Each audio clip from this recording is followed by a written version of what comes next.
ജ്യോതിഷ ഹസ്തരേഖ സംബന്ധമായ ഈ എളിയ വീഡിയോയിലേക്ക് എല്ലാവർക്കും സ്വാഗതം. ഇന്ന് പറയാൻ പോകുന്നത് പേഴ്സിൽ പണം വയ്ക്കുമ്പോൾ നിങ്ങൾ ഈ ഒരു ഫോട്ടോ ഒന്ന് പേഴ്സിൽ വെച്ച് നോക്കിക്കേ.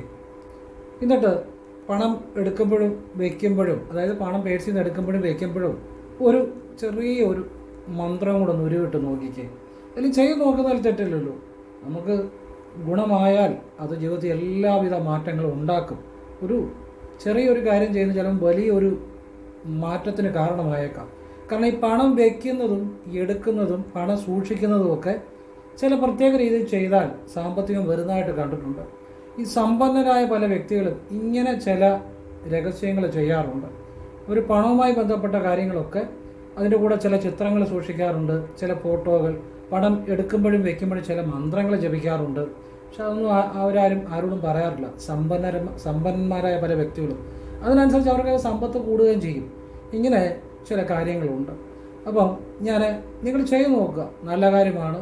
നിങ്ങൾ വിശ്വാസത്തോടെ ചെയ്താൽ നിങ്ങളിലേക്ക് ലക്ഷങ്ങൾ തന്നെ വന്നു ചേരാനത് ഉപകരിക്കും. ഒരു ദിവസം കൊണ്ടല്ല, പണം പതുക്കെ പതുക്കെ നമ്മുടെ സാമ്പത്തികം കൂടുതലായിട്ട് നമ്മളിലേക്ക് വരുവാൻ തുടങ്ങും. കാരണം നമുക്ക് പുതിയ പുതിയ വരുമാന മാർഗങ്ങൾ, അല്ലെങ്കിൽ ജീവിതത്തിൽ പുതിയ പുതിയ ഉയർച്ചയ്ക്കുള്ള കാര്യങ്ങൾ വരാൻ തുടങ്ങും.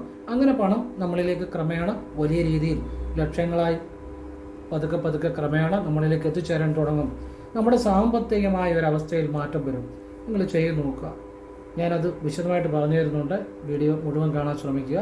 അതോടൊപ്പം ഒരു കാര്യം പറയുകയാണ്, നേരിട്ട് കൺസൾട്ടിംഗ് ഇല്ല, വാട്സപ്പ് വഴി മാത്രമേ ഉള്ളൂ. സംഖ്യാജ്യോതിഷം, ഹസ്തരേഖ, ഗ്രഹനില, ഇതൊക്കെയാണ് വിശകലനം ചെയ്യുന്നത്. താല്പര്യമുള്ളവർക്ക് വാട്സപ്പ് ഇടാം, ഫ്രീ ആകുമ്പോൾ ഞാൻ റിപ്ലൈ തരും. എങ്ങനെ ചെയ്യുന്നതെന്ന് ഞാൻ പറയും, ചെയ്യുന്ന രീതി. ഞാൻ നല്ല കാര്യങ്ങൾ മാത്രമേ പറയാറുള്ളൂ. അത് ചിലപ്പം ക്ഷേത്രത്തിൽ പോയി ചെയ്യാവുന്ന ലളിതമായ കാര്യം പറയാറുള്ളൂ. അത് ചിലപ്പോൾ ആവർത്തിക്കേണ്ടി വരും. ആ ഒരു വിശ്വാസത്തോടു കൂടി ചെയ്യണം, നമ്മൾ പ്രയത്നിക്കുകയും കൂടെ ചെയ്യണം. അത് പറഞ്ഞിട്ടേ അവർക്ക് എടുക്കാറുള്ളൂ. ആവശ്യമുള്ളവർക്ക് ചെയ്യാം, അല്ലാത്തവർക്ക് ചെയ്യാതിരിക്കാം. പിന്നെ ഭാഗ്യസംഖ്യ, ഭാഗ്യനിറം, വിളിക്കേണ്ട ദേവത, ഇതൊക്കെ പറയും. ശരനൂൽ രഹസ്യങ്ങൾ, ഭദ്രകാളി രഹസ്യങ്ങൾ, നല്ല കാര്യങ്ങൾ. ഞാൻ പറയുന്ന ശരനൂൽ രഹസ്യങ്ങൾ ആരും പറഞ്ഞു തരത്തില്ല. അങ്ങനെയുള്ള കാര്യങ്ങളാണ്. അപ്പോൾ അത് ആവശ്യമുള്ളവർക്ക് ചെയ്യാം. എല്ലാം നല്ല കാര്യങ്ങളാണ്. ഇത് ചെയ്യുന്ന രീതി പറഞ്ഞതാണ്. ഇനി ഫോൺ വിളിച്ചാൽ കിട്ടത്തില്ല, നേരിട്ട് വന്നാലും നോക്കാൻ പറ്റത്തില്ല. ഇതാണ് സാഹചര്യം. വാട്സപ്പ് അതിനാണ് വെച്ചിരിക്കുന്നത്. ആവശ്യമുള്ളവർ അതിലിടുക, ഫ്രീ ആകുമ്പോൾ റിപ്ലൈ തരും. അപ്പോൾ ഇത് പുതിയതായിട്ട് വീഡിയോ കാണുന്നവരുണ്ടായിരിക്കും, അങ്ങനെ പറയുന്നതാണ്. ഇനിയും പേഴ്സിലെ ഏത് ചിത്രമാണ് വയ്ക്കേണ്ടത് ഒന്ന് ചെയ്ത് നമ്മൾ എന്തെല്ലാം കാര്യം ചെയ്ത് നോക്കുന്നു. ചില കാര്യങ്ങൾ ചിലപ്പോൾ നമുക്ക് വർക്കൗട്ട് ആകും. അപ്പോൾ അത് വർക്കൗട്ട് ആയിക്കഴിഞ്ഞാൽ നമ്മുടെ ജീവിതം എന്നേക്കുമായി മാറുമെന്നുള്ളതാണ്. ജീവിതം മാറാൻ അധികം സമയമൊന്നും വേണ്ട. അതാണ് ഏറ്റവും, ഈ ജീവിതം മാറാൻ അധികം സമയമൊന്നും വേണ്ട. ചില കാര്യങ്ങൾ ചെയ്യുമ്പോഴായിരിക്കും പെട്ടെന്ന് ജീവിതത്തിൽ ഒരു ഉയർച്ച ഉണ്ടാകുന്നത്. ഒന്ന് ആവശ്യമുള്ളവർ ചെയ്ത് നോക്കുക, നല്ല കാര്യമാണ്. ഞാൻ അതിനെക്കുറിച്ച് വിശദമായിട്ട് പറഞ്ഞുതരാം. പേഴ്സിൽ ചെറിയ, മുഴുവനും കേട്ടിട്ടേ ചെയ്യാവുള്ളൂ കേട്ടോ. ആ മന്ത്രമെല്ലാം കേൾക്കണം. ഗണപതിയുടെ ഒരു ചെറിയ ഫോട്ടോ പേഴ്സിൽ വയ്ക്കുക. ആ പേഴ്സിനകത്ത് അത് ഇരുന്നോട്ട്. പേഴ്സിനകത്തെന്ന് പറയുമ്പോൾ പേഴ്സിൻ്റെ ഉള്ളിൽ വയ്ക്കുക. ഞാൻ ഒന്ന് കാണിക്കാം. ഈ പേഴ്സ് വിചാരിച്ചാൽ ഒന്നുകിൽ പേഴ്സിൻ്റെ ഇവിടെ നമ്മുടെ ഇവിടെ ചിലപ്പോൾ ഒരു പ്ലാസ്റ്റിക്കിൻ്റെ ഇതുകൊണ്ട് അവിടെ വയ്ക്കുക. അല്ലെന്നുണ്ടെങ്കിൽ അകത്ത് ഈ പണം വയ്ക്കുന്നതിൻ്റെ ഇങ്ങനെ പണം വെക്കുന്നതിൻ്റെ ഏറ്റവും പുറയിലായിട്ട് ഗണപതിയുടെ ചെറിയൊരു ഫോട്ടോ, ഈ ചെറിയ ഫോട്ടോ, പേഴ്സ് വെക്കാൻ ഭാഗത്തൊരു ഫോട്ടോ വയ്ക്കുക. അത് നമ്മൾ ഇപ്പം നെറ്റിലൊക്കെ കാണുന്ന ഫോട്ടോ ചെറിയ ഒരു സൈസായിട്ട് പ്രിൻ്റ് എടുത്താൽ മതി. ചെറിയൊരു ഫോട്ടോ, അത് ഇപ്പം സ്റ്റുഡിയോയിലൊക്കെ ചെന്ന് പറഞ്ഞാലോ അല്ല ഫോട്ടോഷോപ്പ് ചെയ്യുന്നവരോട് പറഞ്ഞാലോ ചെയ്തു തരും. ചെറിയ ഗണപതിയുടെ ഒരു ഫോട്ടോ വെച്ചിട്ട്, അതായത് പൈസ വയ്ക്കുന്നതിൻ്റെ പുറയിൽ വയ്ക്കണം. അല്ലെങ്കിൽ ഇവിടെ ഒരു പ്ലാസ്റ്റിക് പോലെ ഉണ്ടെങ്കിൽ അവിടെ വയ്ക്കാം. അപ്പം ഗണപതിയുടെ ഫോട്ടോ വെച്ചിട്ട് ശ്രദ്ധിക്കേണ്ടത്, ഈ ഫോട്ടോ അവിടെ ഇരുന്നോട്ട് നിങ്ങൾ പണം എടുക്കുമ്പോഴും വയ്ക്കുമ്പോഴും മനസ്സിലോ വാഗണ്ടോ ഈ ഒരു വരി ഉരുവിടുക. വിനായകരെ സമ്പത്ത് നൽകണേ, വിനായകരെ അങ്ങനെ പറയാവുള്ളൂ. വിനായക എന്നല്ല, വിനായകരെ സമ്പത്ത് നൽകണേ എന്ന് വാഗണ്ടോ മനസ്സിലോ പറയാം, പണം എടുക്കുമ്പോഴും വയ്ക്കുമ്പോഴും. ഇത് നിങ്ങളൊന്ന് ചെയ്ത് നോക്കുക. ഇത് ഒരു ദിവസം ചെയ്തുകൊണ്ടോ ഒരു തവണ ചെയ്തുകൊണ്ടോ മാറ്റം ഉണ്ടാകുമെന്ന് വിചാരിക്കരുത്. നിങ്ങൾ ദിവസവും ചെയ്യുക, പലപ്പോഴായിട്ട്, ഒരു ദിവസം തന്നെ പലപ്പോഴായിട്ട് ചെയ്യുക. നിങ്ങൾ വിശ്വാസത്തോടെ ചെയ്താൽ പൈസ വരും. നിങ്ങൾ ചെയ്ത് നോക്കുക, നല്ല കാര്യമാണ്. ഇത് ജീവിതത്തിൽ പുതിയൊരു മാറ്റം ഉണ്ടാക്കുന്ന ഒരു കാര്യമാണ്.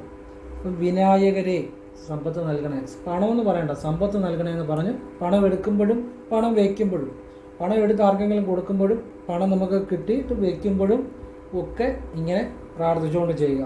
അപ്പം പണം വയ്ക്കുമ്പോൾ ഇടത് കൈ കൊണ്ട് വയ്ക്കണം. ഇപ്പം നമുക്ക് വലത് കൈ മേടിച്ചാൽ പോലും ഇടത് കൈ പിടിച്ച് വിനായകരെ സമ്പത്ത് നൽകണമെന്ന് പറഞ്ഞ് വയ്ക്കണം. പണം കൊടുക്കുമ്പോൾ വലത് കൈ കൊണ്ടെടുത്ത് വിനായകരെ സമ്പത്ത് നൽകണമെന്ന് വല്ല വാഗൊണ്ട് പറഞ്ഞു കൊടുക്കുക. മനസ്സിലെ വാഗൊണ്ടോ പറയാം. അതാണ് അതിൻ്റെ രഹസ്യം. പണം വയ്ക്കുന്നത് വലത് കൈ മേടിച്ചാൽ പോലും ഇടത് കൈ കൊണ്ട് വയ്ക്കണം. പണം കൊടുക്കുമ്പോൾ വലത് കൈ കൊണ്ട് കൊടുക്കണം. അപ്പോൾ എടുക്കുമ്പോഴും വയ്ക്കുമ്പോഴും വിനായകരെ സമ്പത്ത് നൽകണമെന്ന് മനസ്സിൽ പറയാം, അല്ലെ വാഗൊണ്ട് ചെറുതായിട്ട് പറയാം. മനസ്സിൽ പറഞ്ഞാലും കുഴപ്പമൊന്നുമില്ല, അല്ലെ വാഗൊണ്ട് പറയാം. ഇതിങ്ങനെ നിങ്ങൾ എപ്പോഴും ചെയ്തോളുക. സാമ്പത്തികം വരും, യാതൊരു സംശയം വേണ്ട എന്നുള്ളതാണ്.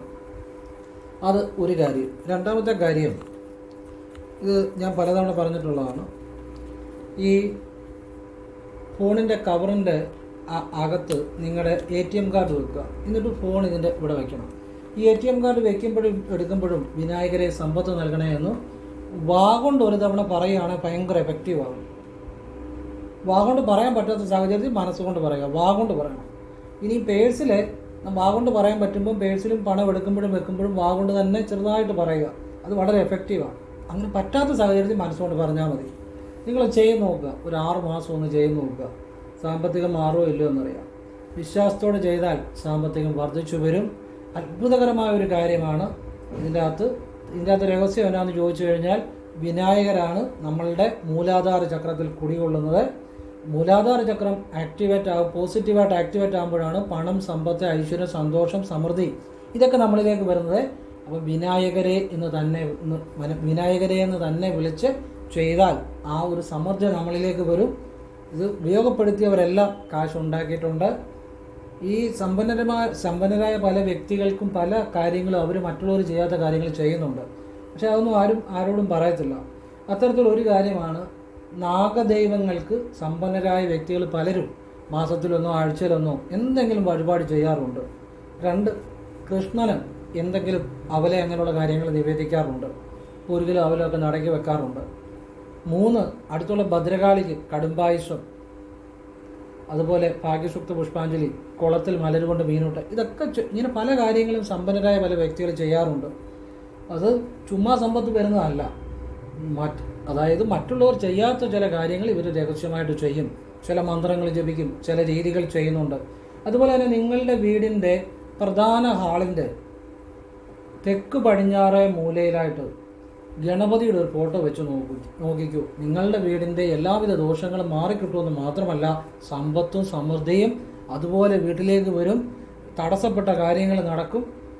തെക്ക് പടിഞ്ഞാറേ മൂലയിൽ കിഴക്കോട്ട് ദർശനമാക്കി വെക്കണം. മനസ്സിലായില്ലേ? അതായത് തെക്ക് പടിഞ്ഞാറേ മൂലയിൽ പടിഞ്ഞാറേ ഭിത്തിയെ വെക്കണം. പ്രധാന ഹാളിൻ്റെ തെക്ക് പടിഞ്ഞാറേ മൂലയിൽ പടിഞ്ഞാറേ ഭിത്തിയിൽ കിഴക്കോട്ട് ദർശനമായിട്ട് ഗണപതിയുടെ ഒരു ഫോട്ടോ വെക്കണം.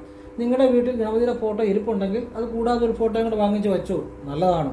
ഈ സ്ഥാനത്ത് വെച്ചാൽ നല്ലതാണ്. ആ വീടിൻ്റെ ദോഷങ്ങൾ മാറുമെന്ന് മാത്രമല്ല, വളരെ സമ്പത്തും സമൃദ്ധിയും നമ്മുടെ വർഷങ്ങളായിട്ട് മുടങ്ങിക്കിടക്കുന്ന പല കാര്യങ്ങൾ തടസ്സം മാറി നടക്കുകയും ചെയ്യും. അത്ഭുതകരമായ കാര്യമാണ്. കാരണം ഏത് മുറിയുടെ ആയിക്കോട്ടെ, കന്നി മൂലയിൽ ഇരിക്കുന്ന ഗണപതിക്ക് പ്രത്യേക ശക്തിയുണ്ട്. ഇതൊക്കെ എനിക്ക് ഈ ഗുരുക്കന്മാരിൽ നിന്ന് കിട്ടുന്ന ചില വിദ്യകളാണ്. ഇതാരും പറഞ്ഞു തരത്തില്ല. കന്നി മൂലയിൽ ഇരിക്കുന്ന ഗണപതി, അത് ഏത് റൂമിൻ്റെ ആയിക്കോട്ടെ, പ്രധാനമായിട്ടും പ്രധാന ഹാളെന്ന് പറയുമ്പോൾ നമ്മൾ വെളിയിൽ നിന്ന് അകത്തേക്ക് കയറുമ്പോഴും അകത്തുനിന്ന് വെളിയിലോട്ട് ഇറങ്ങുമ്പോഴും അല്ലെങ്കിൽ പ്രധാന ഹാളിൽ കൂടിയാണ് നമ്മൾ മിക്കവാറും ടച്ച് ചെയ്ത് പോകുന്നത്. അപ്പം നമ്മൾ അറിഞ്ഞോ അറിയാതെയോ നമ്മുടെ ഒരു ശ്രദ്ധ ഈ പ്രധാന ഹാളിലെ ഈ ഫോട്ടോയിലൊക്കെ വരുന്നുണ്ട്. നമ്മൾ നോക്കണമെന്നൊന്നുമില്ല, പക്ഷെ നമ്മുടെ ആ ഒരു ശ്രദ്ധ അത് വരും ഓട്ടോമാറ്റിക്കായിട്ട്. നമ്മൾ അറിയാതെ തന്നെയാണെങ്കിലും ചിലപ്പം നമ്മൾ കാണുന്നുണ്ട്. അതുകൊണ്ട് തന്നെയാണ് പ്രധാന ഹാളിൽ വെക്കാൻ പറഞ്ഞതിൻ്റെ കാര്യം. അത് ജീവിതത്തിൽ വലിയ സമൃദ്ധി ഉണ്ടാകും. ഇനി നിങ്ങളൊരു ബിസിനസ് നടത്തുകയാണ്. നിങ്ങളിരിക്കുന്ന ഓഫീസ് റൂമിൻ്റെ തെക്ക് പടിഞ്ഞാറേ മൂലയിൽ പടിഞ്ഞാറേ ഭിത്തിയിൽ കിഴക്കോട്ട് നോക്കി ഗണപതിയുടെ ഒരു ഫോട്ടോ വയ്ക്കുക. ബിസിനസ് രക്ഷപ്പെടും, സമൃദ്ധി ഉണ്ടാകും. പിന്നെ നമ്മളൂടെ പരിശ്രമിക്കണം. താൻ പാതി ഈശ്വരൻ പാതി എന്നാണ്. പക്ഷേ ഇതുകൊണ്ട് ഒരുപാട് തടസ്സങ്ങൾ മാറും, സാമ്പത്തികം വരുമെന്നുള്ളതാണ്. നിങ്ങളുടെ ജീവിതത്തിൽ പുതിയ പുതിയ പല കാര്യങ്ങളും നടക്കും. ഈ തടസ്സങ്ങൾ എന്നുള്ള സംഭവം എല്ലാം മാറിക്കിട്ടും. ഗണപതിയെ വിളിക്കേണ്ടത് വിനായകരെ എന്ന് വിളിക്കണം. ഗണപതി നിങ്ങൾക്ക് വിളിക്കരുതെന്നല്ല പറഞ്ഞാൽ അത് തെറ്റില്ല. പക്ഷേ എങ്കിലും നിങ്ങൾക്കൊരു സമൃദ്ധി ആഗ്രഹിക്കുന്നുണ്ടെങ്കിൽ വിനായകരെ എന്ന് കൂടി വിളിക്കണം. വിനായകരെ പ്രണാമം, വിനായകരെ എനിക്ക് സമ്പത്ത് നൽകണം. അത്ഭുതകരമായിട്ട് സമ്പത്തുണ്ടാകും. ആ ഫോട്ടോയുടെ മുന്നിൽ രാവിലെ വൈകിട്ട് വന്ന് പ്രാർത്ഥിക്കാൻ കൂടെ ചെയ്താൽ നന്നായിരിക്കും. അങ്ങനെ വെച്ചാൽ തന്നെ മാറ്റങ്ങൾ വരും. ആവശ്യമുള്ളവർ ചെയ്യുക, പ്രാർത്ഥിക്കുന്നത് ഒന്നുകൂടെ നല്ലതായിരിക്കും എന്നുള്ളതാണ്. കാർത്തിക, ആയില്യം, മകം, ചിത്തിര, വിശാഖം, തൃക്കേട്ട, മൂലം, അവിട്ടം, ചതയം ഈ നാളുകാർക്ക് ചില കാര്യങ്ങളാണ് ഇനി പറയാൻ പോകുന്നത്. കാരണം ഈ നാളുകാർ അസുരഗണത്തിൽപ്പെടുന്നതാണ്. ഈ അസുരഗണങ്ങൾക്ക് ചില കാര്യങ്ങളുണ്ട്. ഈ അസുരഗണങ്ങൾ ഒരു വീട്ടിലുണ്ട് എന്നുണ്ടെങ്കിൽ ആ വീട്ടിനെ രക്ഷപ്പെടുത്താനുള്ള കഴിവ് ഇവർക്കുണ്ട്. പറഞ്ഞാൽ മനസ്സിലായോ? അതായത് ഭൂമി, വീടൊക്കെ വാങ്ങിക്കാനും രക്ഷപ്പെടുത്താനും ഒക്കെ ഈ അസുരഗണത്തിൽപ്പെട്ടവർക്ക് കഴിവിച്ചിട്ട് കൂടുതലാണ്. ഒരുത്തം മതി ഒരു വീട്ടിൽ നല്ലവനാണെങ്കിൽ ആ വീട് രക്ഷപ്പെടും. അവനെ വിദേശത്ത് പോയോ എങ്ങനെയും കാശുണ്ടാക്കി ആ വീടൊക്കെ രക്ഷപിടിപ്പിച്ച് കൊണ്ടുവരാൻ കഴിവുള്ളവരാണ്. ഒരാൾ മതി ഒരു വീട്ടിൽ. പക്ഷേ ഇവർ ഈ അസുരഗണത്തിൽ പെടുന്നവർക്ക് ചില പ്രത്യേകത ഉണ്ട്. ഇവർ മോശം ചില കൂട്ടുകെട്ടുകളിൽ ചെന്ന് പെടാനും ഈ ചില മോശം ആളുകളുമായി, അതായത് ഈ സൗഹൃദത്തിലേർപ്പെട്ട് പണവും സമ്പത്തും എല്ലാം നഷ്ടപ്പെടുവാനും ലഹരി ഉപയോഗിച്ചാൽ അതുകൊണ്ട് വളരെ ദോഷങ്ങൾ ഉണ്ടാകാനും എല്ലാവർക്കും അല്ല ചിലർക്കെങ്കിലും സാധ്യത വളരെ കൂടുതലുള്ളതാണ് ഈ അസുരഗണക്കാർക്ക്. ഇവർക്ക് ഗുണമുണ്ട്, എന്നാൽ ഇവർ മോശമായാൽ വളരെ നാശവും ചെയ്യും, ഇവരെല്ലാം നഷ്ടപ്പെടുകയും ചെയ്യും എന്നുള്ളതാണ്. ഇവർ നല്ല രീതിയിലാണെങ്കിൽ ഇവർ മതി ആ കുടുംബം രക്ഷപ്പെടുത്താൻ. പക്ഷേ ഇവർ മോശം കൂട്ടുകെട്ടുകളിൽപ്പെട്ട് അല്ല ആരെങ്കിലും വിശ്വസിക്കുന്നുണ്ടോ കൂടുതൽ ഇവർക്ക് എപ്പോഴും ആപത്ത് വരുന്നത്. ഇവർ വിശ്വാസം കൊണ്ടാണ് ഇവർ പല അബദ്ധങ്ങളിലും പോയി ചാടുന്നത്. ചില ആളുകളെ വിശ്വസിക്കുന്നുണ്ട്. അങ്ങനെ ഇവർ സമ്പത്ത് ഇവർക്ക് നഷ്ടപ്പെടുന്നതായിട്ടും കാണുന്നുണ്ട്. അപ്പം അസുരഗണക്കാരുടെ മറ്റൊരു കാര്യം എന്ന് വെച്ചാൽ ഇവർ പലപ്പോഴും പിടിവാശി കൂടുതലായിരിക്കും. അതായത് ഇവർ ഇപ്പം വെളിയിലുള്ളവരോട് സ്നേഹവും ബഹുമാനവും നല്ല രീതിയിൽ പെരുമാറിയാൽ പോലും പലപ്പോഴും വീട്ടിൽ മക്കളോടും ഭാര്യയോടും ചില ശാഠ്യങ്ങൾ, പിടിവാശികൾ ഒക്കെ കാണിക്കാറുണ്ട് പലരും. എല്ലാവരുടെയും കാര്യമില്ല, ഇതിലൊക്കെ ജനിച്ച സമയം വെച്ച് ഇതിലെല്ലാം വ്യത്യാസം വരാം. പൊതുവായിട്ട് ഫലം പറയുകയാണ്, പൊതുവായി പറയുന്നതേ ഉള്ളൂ. എല്ലാവരും അങ്ങനെയാണെന്നില്ല, ചിലരെങ്കിലും. അപ്പം ഇനിയിപ്പം ഭർത്താവാണ് അസുരഗണമെങ്കിൽ ഭാര്യയോടും മക്കളോടും ഭയങ്കര ചില വാശികളും പിടിവാശികളും, ഞാൻ വിചാരിക്കുന്ന രീതിയിലായിരിക്കണം ഓരോ കാര്യങ്ങളും ചെയ്യേണ്ടത്, ഇതൊക്കെ ചില ശാഠ്യങ്ങൾ ചിലപ്പം കാണിക്കാറുണ്ട്. അത് ചിലരുടെ ജീവിതത്തിൽ തകർച്ചയ്ക്ക് കാരണമാകാറുണ്ട്. ഇനി ഭാര്യയാണ് അസുരഗണത്തിൽപ്പെട്ടതെങ്കിൽ ഭർത്താവിനെ അങ്ങോട്ട് പോകുന്ന കുഴപ്പം, ഇങ്ങോട്ട് പോകുന്ന കുഴപ്പം, അങ്ങോട്ട് നോക്കുന്ന കുഴപ്പം, ഇങ്ങോട്ട് നോക്കുന്ന കുഴപ്പം, ഇങ്ങനെ ചില ശാഠ്യങ്ങൾ കാണിച്ച് ആ കുടുംബത്തിൽ പല അസ്വാരസ്യങ്ങളും ഒക്കെ ഉണ്ടാകുന്നതിനും സാധ്യത കൂടുതലാണ്. ഇനി മക്കളാണ് അസുരഗണമെങ്കിൽ അച്ഛൻ ചെയ്യുന്നത് ശരിയല്ല, അമ്മ ചെയ്യുന്നത് ശരിയല്ല, അങ്ങനെയല്ല ഇങ്ങനെയല്ല, ഇങ്ങനെ ചില കാര്യങ്ങൾ അവരുടേതായ പ്രായത്തിൽ, അവർക്ക് പറയാൻ പറ്റുന്ന പ്രായത്തിൽ അങ്ങനെ പറഞ്ഞ് ചില പ്രശ്നങ്ങൾ ചിലപ്പോഴുണ്ടാകാം. അപ്പം ഈ അസുരഗണക്കാർ ആര് അച്ഛനായിക്കോട്ടെ, മകനായിക്കോട്ടെ, അമ്മയായിക്കോട്ടെ, ആരാണെങ്കിൽ തന്നെയും, അല്ലെങ്കിൽ അയൽവക്കക്കാരനാണെങ്കിൽ പോലും ചിലപ്പോൾ അവൻ അടങ്ങിയിരിക്കത്തില്ല അസുരഗണമാണെന്നുണ്ട് എന്ന് കരുതിയാൽ ചിലപ്പോൾ ഇവർ സ്നേഹിച്ചാൽ ഏറ്റവും ഉപകാരികളുമാണ്. അങ്ങനെ ഒരു കാര്യങ്ങളുണ്ട്. അപ്പോൾ ഇവർ പ്രശ്നക്കാരായ വലിയ പ്രശ്നക്കാരുമാണ്. അപ്പം ഇവർക്ക് പ്രധാനമായിട്ടും ഇവർ ശ്രദ്ധിക്കേണ്ട കാര്യം മോശം കൂട്ടുകെട്ടുകളിൽ പോയി ചാടാതിരിക്കുക എന്നുള്ളതാണ്. ദൈവാധീനം ഇവർക്ക് കൂടുതലായിട്ട് വേണം മറ്റുള്ളവരെക്കാട്ടിലും. അതിന് ചെയ്യേണ്ട കാര്യം ഓം നമോ നാരായണായ കഴിയുമ്പോഴൊക്കെ ഫ്രീ ആയിട്ടിരിക്കുമ്പോഴൊക്കെ ജപിക്കുക. സർവമംഗളമംഗല്യേ ശിവേ സർവാർത്ഥ സാധികേ ശരണ്യേ ത്രയംബകേ ഗൗരി നാരായണീ നമസ്തുതേ. ഈ സ്തുതിയും ജപിക്കാം. അതോടൊപ്പം മുരുക മുരുക മുരുക മുരുക മുരുക മുരുക മുരുക മുരുക മുരുക ഇങ്ങനെ വടക്കോട്ട് തിരിഞ്ഞു നിന്നും ജപിക്കുന്നത് നല്ലതാണ്, കിഴക്കോട്ട് തിരിഞ്ഞു നിന്നും ജപിക്കുന്നത് നല്ലതാണ്. രാവിലെ വൈകിട്ടും അത്ഭുതകരമായ മാറ്റം ഇവരുടെ ജ്യോതി ഉണ്ടാകും. മാത്രമല്ല ഓം കൃഷ്ണായ നമ എന്നുകൂടി ജപിക്കുന്നത് നല്ലതാണ്. അതെല്ലാം കിഴക്കോട്ട് തിരിഞ്ഞു മതി. മുരുകൻ്റെ മാത്രം വടക്കോട്ടും കിഴക്കോട്ടും വേണം, ബാക്കിയെല്ലാം കിഴക്കോട്ട് തിരിഞ്ഞത്. കുളി കഴിഞ്ഞും അതുപോലെ തന്നെ വിളക്കിൻ്റെ മുന്നിൽ നിന്നുള്ള പ്രാർത്ഥന കഴിഞ്ഞും വൈകിട്ടും ഒക്കെ ചെയ്യുന്നത് നല്ലതാണ്. വൈകിട്ട് പടിഞ്ഞാട്ട് തിരിഞ്ഞ് നിൽക്കുക, രാവിലെ കിഴക്കോട്ട് തിരിഞ്ഞ് ജപിക്കുക. മുരുകൻ്റെ മാത്രം വടക്കോട്ടും കൂടെ ജപിക്കണം. അപ്പോൾ ഇത് കുളി കഴിഞ്ഞ് ജപിക്കുക, വിളക്കിൻ്റെ മുന്നിൽ നിന്നുള്ള പ്രാർത്ഥന കഴിഞ്ഞ് ജപിക്കുക, പിന്നെ വൈകിട്ടും ജപിക്കുക. ഈ ജപിക്കുന്ന ഇവരുടെ ജീവിതത്തിൽ വലിയ മാറ്റം ഉണ്ടാകും. ഒരു തെറ്റായ തട്ടിപ്പുകളിലോ മറ്റുള്ളവരോ വിശ്വസിച്ച് പല ആപത്തുകളിലോ പോയി ചാടാതിരിക്കാനും ഇവരുടെ ഈ ശാഠ്യം കുറയുവാനും, ശാഠ്യം കൊണ്ട് തന്നെ ഇവർക്ക് വലിയ പ്രശ്നങ്ങളുണ്ടാകും. നിർബന്ധ ബുദ്ധി കൂടുതലായിരിക്കും.